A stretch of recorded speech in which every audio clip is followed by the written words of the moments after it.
Sir अंदर आ जाऊं? जब तक ये बात तुम इंग्लिश में नहीं बोलोगे जब तक एंट्री नहीं दूंगा। और सुन लो पूरी क्लास, मेरे क्लास में इंग्लिश टू इंग्लिश बात होगी।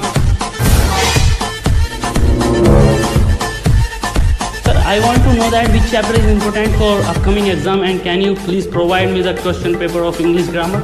हैं? किधर कोई पूरा अंग्रेज हो गया। सुन लो बे, आज से मेरी क्लास में हिंदी टू हिंदी बात होगी। किसी का अंग्रेजी का वर्ड